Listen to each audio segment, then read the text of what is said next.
Maybe that's like Lucasfilm sucking on the tit of the original trilogy because the rest of your characters suck.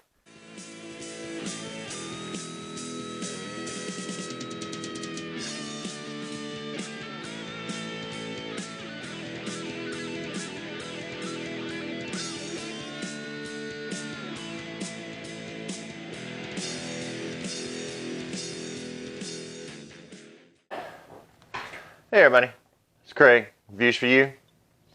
So I ran across this article written by Ben Child. I'm hoping that's not the screen. I'm hoping that's not the name that is like his mom gave him. But I mean, Ben Child. Anyway, it says, do we really need Force Ghost Luke in Star Wars Episode 9? Skywalker's story reached a natural end in The Last Jedi, but Disney won't let a good thing die. And Mark Hamill is due to return alongside Carrie Fisher. In theory, great Jedis truly never die. They merely morph into Force ghosts and become, in the words of Sir Alec Guinness's Obi-Wan Kenobi in the original 77 Star Wars, more powerful than you can ever imagine. And yet, that is not exactly what has happened in the umpteen episodes of George Lucas's seemingly eternal space opera that have followed since 1977. Guinness hung around to offer the odd bit of sage advice in the 1980s, The Empire Strikes Back, and the 1983's Return of the Jedi, but he was never essential to the thrust of the narrative in the way he had been before Darth Vader put a lightsaber through both shoulder blades. Anakin Skywalker's ghost has only been seen once, in two different forms, of course, the original and the crappy one, since Vader's death, smiling nervously alongside Yoda and Obi-Wan after the Rebel Alliance's victory at the Battle of Endor. Yoda turned up again in the last year's The Last Jedi, to the delight of fans. I don't think we were really delighted over that, but we'll go with it. But seemed happy to limit himself to winding up Luke. Okay, well, he had Force lightning like shooting out of his, and it burned it, and then he was still calling him, all right, so first thing, this guy doesn't know how Force Ghost works, first off. So if you don't know how something works, don't write an article on it, because not every Jedi turns into a Force Ghost. That's not how that shit works. Not how it works. Which is why so many Jedi died and they didn't come back. It was taught to Qui-Gon Jinn. Qui-Gon Jinn taught it to Yoda. Yoda taught it to Obi-Wan. Obi-Wan taught it to Luke. Blah, blah, blah, etc., etc. This is how this works. And no Sith can come back as a Force Ghost. They are just trapped. But not all of them come back. So he's already wrong. But yeah, really, I mean, I'm going along with him. Do we really want a Force Ghost Luke in Episode 9? I really don't want a Force Ghost Luke in Episode 9. Right now, I really don't want an Episode 9. I just wanted to go ahead and skip ahead, get to the D&D, get rid of KK, get rid of Rian Johnson, send out a freaking, it doesn't even have to be personalized. I want a freaking apology from Disney and Lucasfilm for their employees' actions. Period. I mean, even James Gunn, and I don't agree with what he did, and no, he's still going to have to prove himself to me before I give him a pass and an okay. Alright, I don't agree with what he did. I don't agree with what he said. I don't agree with the platform he said it. And the tweets that he did were extremely raunchy. We'll just put it that way. And even he gave an apology. So, I mean, you don't have to apologize for The Last Jedi. That's a Rian Johnson needs to apologize for The Last Jedi. Well, we can get rid of a bad film. Not worried about it. Not worried about it. Like I said before, Simon Pegg, right there to you, buddy. You just worry about doing Star Trek. Worry about doing Star Trek because you fucked up the last Star Trek. So, and just remember, it's just a movie. So, something blanket from Disney and Lucasfilm apologizing for the way their employees, and this is their employees, are the ones that started attacking the fans. Okay, if you don't like something, it's okay to voice your opinion. if you're one of the people that was attacking somebody, well, then you're just an asshole. And really don't need you in the community, because I don't agree with attacking anybody over that shit. Voicing your opinion, great.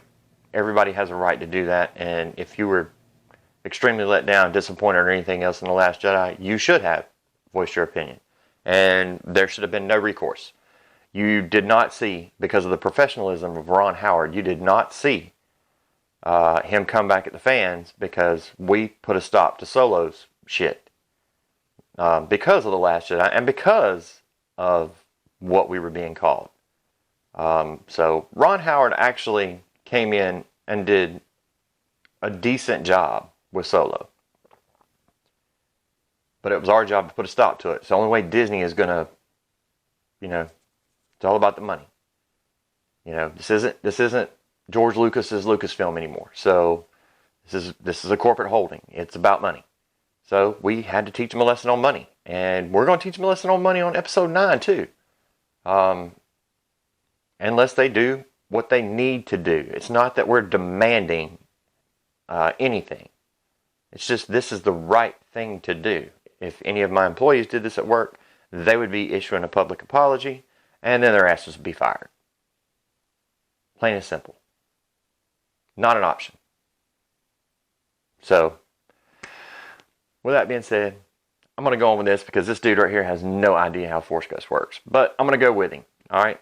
So the announcement that Mark Hamill's Luke Skywalker's return in Star Wars Episode 9, although it had been overshadowed by the news that the late Carrie Fisher's Leia is also returning, without Kathleen Kennedy knowing.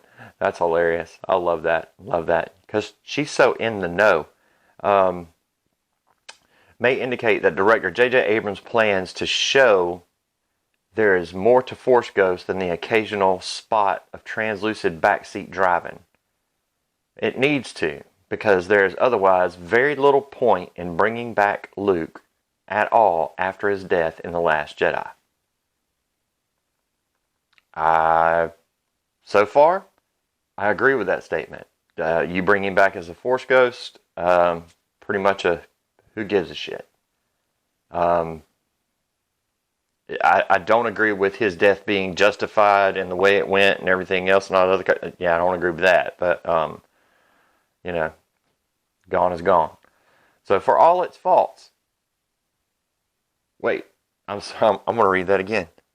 This website, this article just said, for all its faults.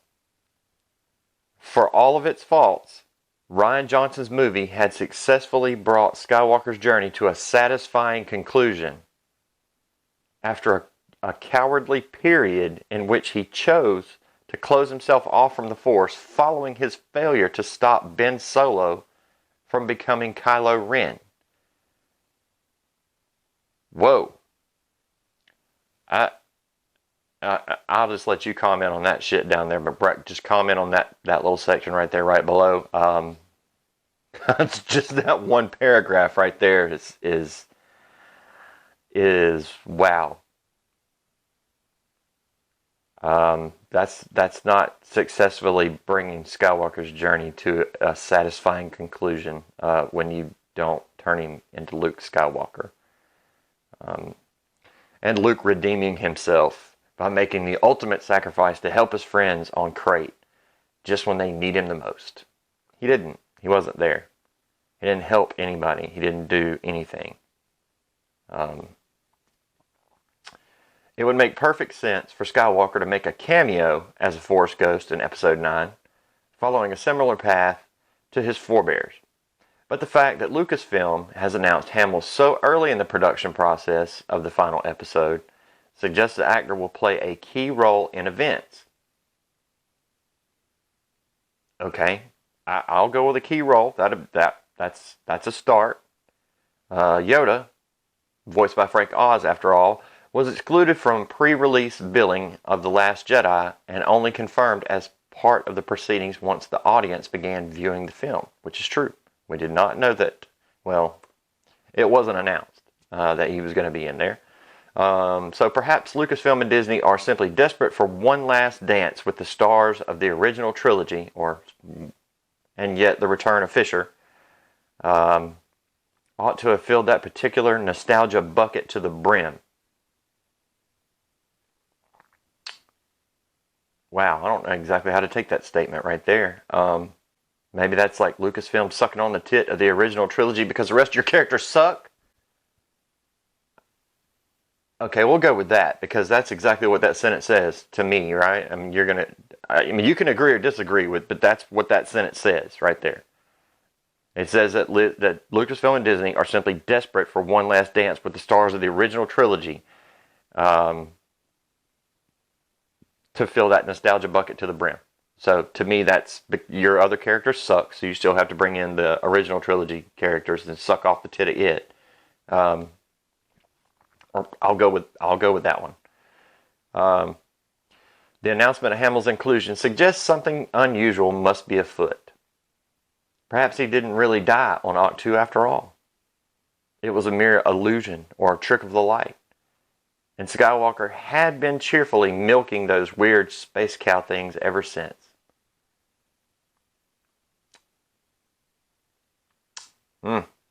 Tastes good, like buttermilk. Having faked his death to put Ren off his scent.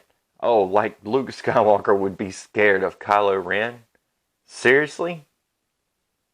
Oh my God. That's ridiculous. My 14-year-old nephew's not scared of Kylo Ren. I mean, nobody should be scared of Kylo Ren. Oh God. That's hilarious though. I like, it must be sarcasm. That's what it is. It's sarcasm. Except that such a scenario would be even more rubbish than yet another atmospheric Force Ghost cameo. Wow, can you just keep like jabbing at the damn Force Ghost freaking Luke here? Let's hope Abrams does have some genuine smarts up his sleeve for Skywalker. Well, this sentence doesn't make any sense, so I'm going to have to rearrange it. Skywalker is the last spirit Jedi we need to be seeing now. Hamill had his turn in the spotlight last time out. That was in the spotlight. And the actor's unexpected reappearance risked inspiring irritated fatigue rather than awe. Fatigue. There they go with that fatigue shit again. You know what that fatigue shit means? Shitty movie. Surely the dead Jedi everyone wants to see in Episode 9 is the one we've been waiting for ever since the vision of Vader's crumpled, ruined helmet in the early trailers for The Force Awakens. Isn't it time for Anakin Skywalker to turn up and have the grandfather to grandson and evil disciple chat that Ren so desperately needs to get him out of his First Order funk? I hate to tell you this, but canon now says Force Ghosts don't appear to dark side users. This guy knows nothing about Star Wars, but he's writing a Star Wars article. I might as well be writing an article about cooking. So I can't do that. That could be the moment that defines the final installment, almost as powerfully as Luke's first encounter with Vader, and finally transforms the Force Ghost from polite bystander to key player in events. For what is the point of what is the point of Ren worshiping Vader as a totem of space evil if Anakin then turns up calmly, sit the bleeding emo Sith toddler down and explain that Granddaddy don't do that mean planet killing stuff no more. I swear to God, that's how it is. This is why the sentence got me. He turned into somebody from in Alabama really quick. Oh my God. Woo! The look on Kylo Ren's face, the resulting look like, no! may even be worth the kidney-curdling horror of seeing Hayden Christensen return to Star Wars. Although on second thoughts, maybe not. Okay, so I'm going to put a link to this in the description down there, because I'll be honest with you, Hayden Christensen played Anakin Skywalker the exact way George Lucas wanted him to play Anakin Skywalker. He was a teenager. He came off as a teenager. George Lucas wanted him to come off as a teenager. When it came to Revenge of the Sith, I thought Hayden Christensen did a damn fine job. And still, one of the better Star Wars movies, one of the better stories. And I think Hayden Christensen got a bad rap for that, because he did exactly what and it's the same thing that happens to Daisy Ridley.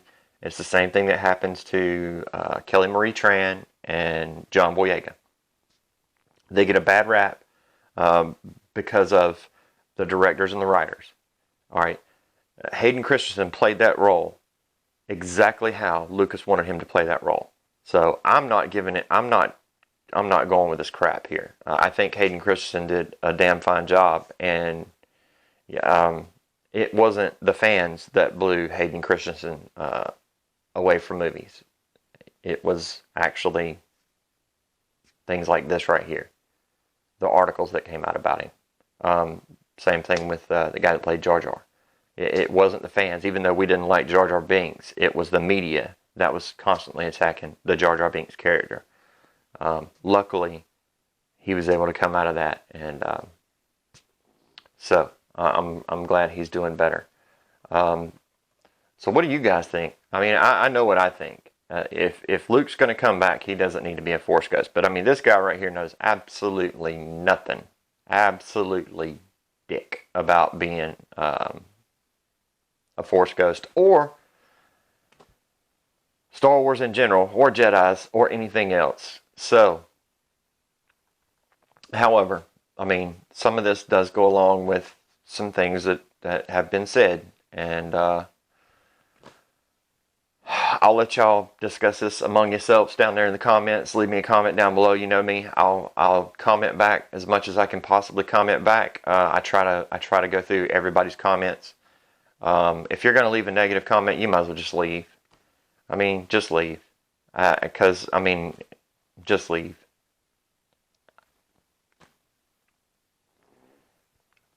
You've been doing it to the Star Wars girl. You've been doing it to everybody else. You've been trolling everybody else's stuff. I mean, Bonnie's deleted so much stuff off of there. There's just troll after troll after troll. Look, take your little Twilight Raylo series stuff and just go rent Twilight and watch it.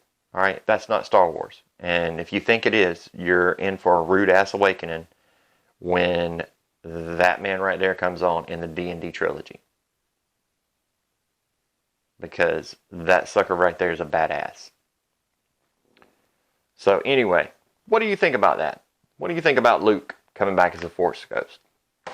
I mean, I'll be honest with you. I don't. If you're going to bring him back, I don't think it needs to be in a Force ghost. Although from what I have read, that is what it's going to be. He will be doing some flashback scenes as well. There'll be a lot of flashback scenes in this thing. They have been steady doing rewrites on the script, though. So even as up to yesterday, they were still doing some rewrites on the script. So how this is all going to work out, no idea. And for this guy right here to go back and say that, you know, Luke had his moment in the spotlight in The Last Jedi, and, you know, being portrayed as a cowardly, closed off Force user, just, and then redeemed himself, that's the biggest bunch of horse shit I've heard in a long time. And I've heard and read a bunch of horse shit. Anyway, let me know what you think. Hit that like button down there. Subscribe. Hit the bell notifications. We go live, well, Mondays and Thursdays at 9 o'clock for the Rebel Alliance. We normally have special guests on. It's a live stream. It's fun. The chats are great. You know, it's an individual attention deal, so it's more like a one-on-one. You'll notice I don't sit here and scream and yell and all that other stuff that a lot of other channels do. I try to just give you the information that I've got from my experience from working with Lucasfilm for the past 12 years. And I try to give you as much knowledge as I can possibly give you without ruining that relationship that I have with the people at Lucasfilm. So, with that being said, I'm Craig. Reviews for you. Getting ready to try on my new Revan. Now that I got it done, I just got finished with the painting the mask today, so had the costume done. That's just one of the projects I've been working on that I've been telling you about and I'm sitting here looking behind there. There's more. So I got to get to work on them at some point, but you know, I got a real job. I'm not a full-time YouTuber. I don't do this to get 900 million subscribers. I do this because, well, I mean, I enjoy talking about Star Wars with fans, and it's what I've been doing for the past 12 years for Lucasfilm, and got the best subscribers and the best community out there, period. There's hands down best subscribers out there. So I'm Craig. Reviews for you, and I am out of here.